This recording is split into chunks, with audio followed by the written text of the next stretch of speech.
नमो आर्यानां नमो अज्ञायानां नमो लोये सवसाहुनां एषो पञ्च नमोकारो सर्वपावपनाशनो मंगलानं च सर्वेषां परमं हवै मंगलम्। नमो दुर्वाररागादि वैरिवारनिवारणे अर्हते योगिनाथाय महावीराय तायिने कल्याणपादपारामं सुतगंगा हिमाचल विश्वम्भोजरविन्देव वन्दे श्रीनाथनन्दनम्। अज्ञानतिमिरान्धानं ज्ञानाञ्जनशलाकया नेत्रमुनितं तस्मै श्रीगुरवे नमः। निरन्धे भवकानने परिगलपञ्चाशवाधरे नानाकर्मलता गहने मुहन्धकारोधरे भ्रान्तामाहिमदेहिनां थिरकुते कारुण्यपुण्यतीर्थेश प्रतिष्ठा सुदारस किरो रम्य गिरपान्तुवा। भगशल्यों साहित्यकार महाराजा विनय उपाध्याय शांत सुदारस का ग्रंथ के अंदर जिस स्वरूप बता रहे हम देख रहे हैं, अभी तक हमने देखा मंगलाचरण आदि का कार्य के अंदर, और उसके बाद जो हमारा ध्येय है शांत सुदारस, तो नवरस का कार्य के अंदर शांत सुदारस को रसादी राज कहा गया। रसादी राज ये बताने का आशय यही है कि ये अमुकते नव है, इसके अंदर हमारे उपयोगी क्या है, विशेष उपयोगी हमारे जीवन के अंदर क्या वस्तु बनने वाली है, इसकी तरतमता देखने का कार्य बना। क्योंकि कभी कभी हमारा जीवन और हमारा जीवात्मा भ्रांति के अंदर पड़ जाए, दूर से देखते कि बहुत अच्छा है, लेकिन जब नजीक जावे, जब अनुभव करें, उसी समय के अंदर पता लगता है कि वास्तविक के अंदर हम क्या पकड़ बैठे, क्या पकड़ना था। इन परिस्थिति के अंदर इधर शांत स्वरूप का रसाधिराज के रूप में बताया गया। तो रसाधिराज क्या है, अब उसका स्वरूप विनय जी महाराज उपाध्याय बताने जा रहे हैं।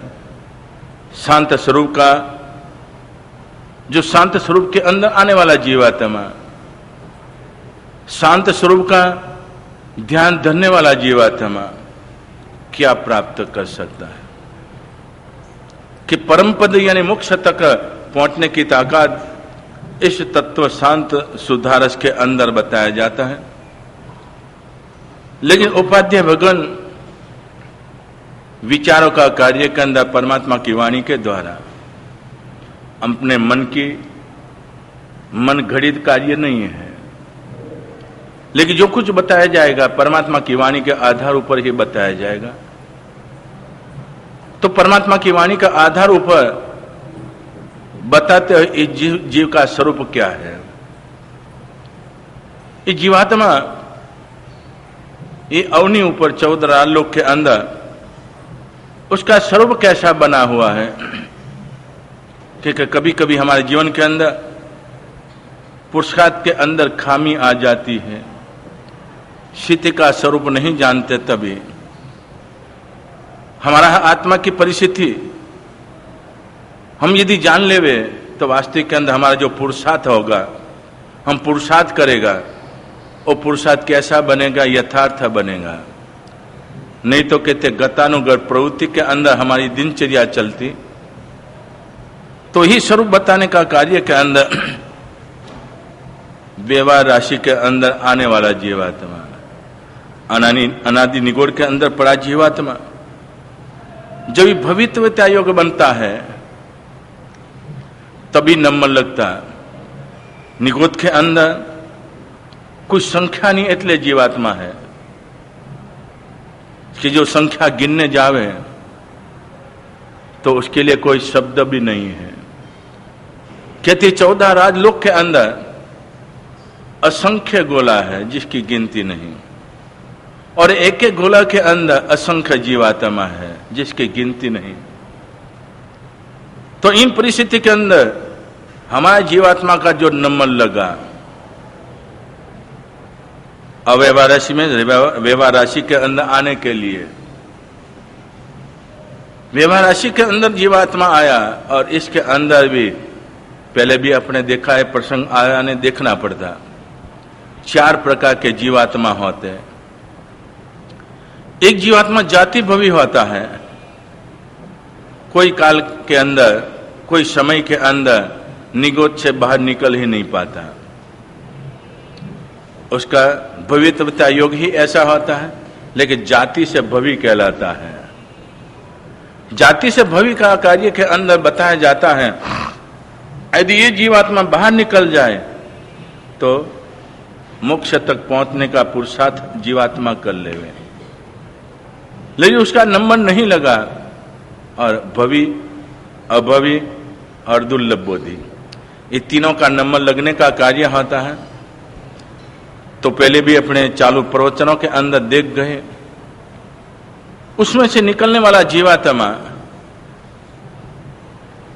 और व्यवहार राशि के अंदर आने के बाद जिसको पुद्गल परावर्तन कहा जाता है, एक पुद्गल परावर्तन काल।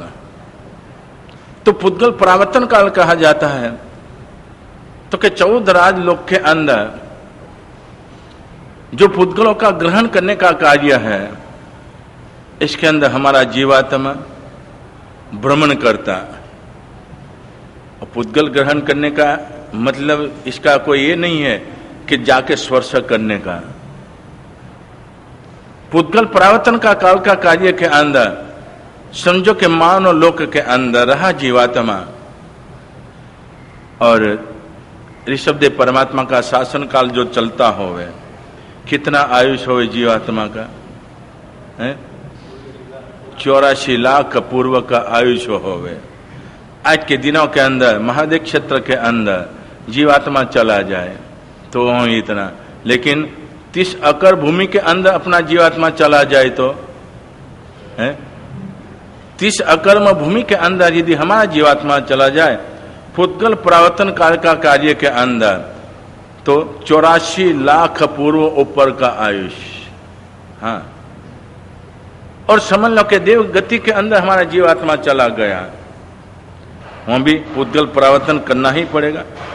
ऐसे स्थानों के अंदर भी गया जीवात्मा, वहां भी पुद्गल परावर्तन का काल के देव गति का पूर्ण आयुष करना, उसको कहते हैं पुद्गल का स्पर्श करना। ये हमारी पारिभाषिक शब्द है जैन धर्म का, पुद्गल परावर्तन का काल का कार्य रूप में। इसी तरह से नरक आदि स्थानों के अंदर और तिरंज आदि पुत्रिकाय, अवकाय, तेवकाय, वावकाय, वनस्पतिकाय और मानव तक पहुंचने का कार्य के अंदर ये जो स्थिति बनी है उसको कहा जाता है। ऐसे स्थानों के अंदर हमारा जीवात्मा कितनी बार भ्रमण किया। जो जीवात्मा प्रयास करता है, लेकिन जैसे आगे कदम रखने का प्रयास करता है, इतना पीछे ही मुड़ने का कार्य होता है, क्योंकि आगे प्रयास करता है तो जो वेलड़ी आदि के अंदर आगे पैर रखे तो पीछे वाला वेलड़ी के अंदर पैर आ जाता है। तो इन परिस्थिति के अंदर जीवात्मा इधर बहुत मुश्किल के अंदर आने का कार्य होता है। इन मुश्किल का कार्य के अंदर साथ साथ के अंदर पंच आश्रव का कार्य के अंदर जैसे कि मधु बिंदु का स्वरूप बताया जाता है। मधु बिंदु का स्वरूप जो बताया जाता है कि मानव है और मानव का कार्य के अंदर नीचे कुआं है और ऊपर डाली है। इस डाली का कार्य के अंदर जिह्वा इंद्री 5 आश्रव, स्पर्श इंद्री, रस इंद्री, घ्राण इंद्री, चक्षु इंद्री और श्रोत्र इंद्री, ये 5 आश्रम है। इन आश्रम के अंदर आधीन बना जीवात्मा तो जीवा इंद्रिय आधीन बना जीवात्मा मधु बिंदु का कार्य के अंदर बताया जाता है कि डाली पकड़कर ऊपर मुंह कहते लटका हुआ है और ऊपर मधु बिंदु है। मधु बिंदु उसमें से एक एक बूंद समय अंतर है गिरने का कार्य होता है। लेकिन उस मुसाफिर ने, इस व्यक्ति ने कार्य ऐसा बनाया, मुंह खुला रखा और मुंह खुला रखने का कार्य के अंदर शहद जो होता है, मधु कहो शहद कहो, शहद का अमुक आस्वादन उसको बहुत अच्छा लगता है और बहुत अच्छा लगना का कार्य के अंदर एक बूंद गिरने का कार्य के अंदर और उसका आस्वादन का अनुभव करने का कार्य के अंदर, इतने के अंदर ऊपर देखा तो दूसरा बिंदु भी नीचे गिरने की तैयारी के अंदर सोचता है ये भी आ जाए मेरे मुख के अंदर। और इतने समय के अंदर परमात्मा रूप वाणी देव विमान आने का कार्य होता है। उनसे पसार होते हुए इस जीवात्मा दुख के अंदर पड़ा हुआ है और नीचे कैसी स्थिति है, कुआं है, इसके अंदर 4 सर्प मुंह खुला करके वो भी राह देख रहे हैं। तो 50 का कार्य के अंदर, 5 आसव का कार्य के अंदर तो वो तो पराधीनता के अंदर आ गया है। लेकिन मोहाधीन जीवात्मा तो क्रोध मान माया लोभ वो भी हम कहते हैं अपना मुंह चौड़ा करके तैयारी के अंदर पड़ा हुआ है। यदि इस जीवात्मा नीचे गिर जाए तो उसको हम खत्म कर देवे। लेकिन मुहाधीन बना जीवात्मा शहद बिंदु आस्वादन करने का कार्य के अंदर नीचे नहीं देख पाता, ऊपर ही देख रहा है कि बिंदु कब गिरेगा और मैं उसका आस्वादन करूंगा। नीचे नहीं देख पाता, लेकिन ये दिव्य विमान आया हुआ है और स्तंभित कर दिया अपनी शक्ति के द्वारा। और देव ने देखा पहले नंबर के अंदर इसकी स्थिति देखी, जमीन ऊपर नहीं है, 2 वड़वाई की डाली पकड़कर रहा हुआ है। कहां तक रहेगा जीवात्मा, आखिर हाथ थक जाएगा तो क्या करेगा, नीचे ही गिरने का कार्य बनेगा। तो नीचे देखा सर्प सभी मुंह खुला किया हुआ है और जीवा स्फुरानमान हो रही है। इस डर का कार्य के अंदर देव ने देखा, देवात्मा ने देखा इन परिस्थिति के अंदर इस जीवात्माओं को मैं बचा लूं, मेरा इधर आने का भी सफल बनेगा, मेरा आने का सफल बनेगा तो उसको मैं बचा लूं। तो ईश्वर में परमात्मा प्राणी मात्र के प्रति क्या होता है, सभी जीव करु शासन ऋषि, ऐसी भावना के अंदर परमात्मा। लेकिन मोहाधीन जीवात्मा, कर्माधीन जीवात्मा, अनादि संज्ञा के अंदर पड़ा हमारा जीवात्मा, ये संसार के सुख का उपभोग करने का कार्य के अंदर मधु बिंदु की तरह, शहद बिंदु की तरह अनादिकाल से उस काम का आस्वादन करने के अंदर यदि कभी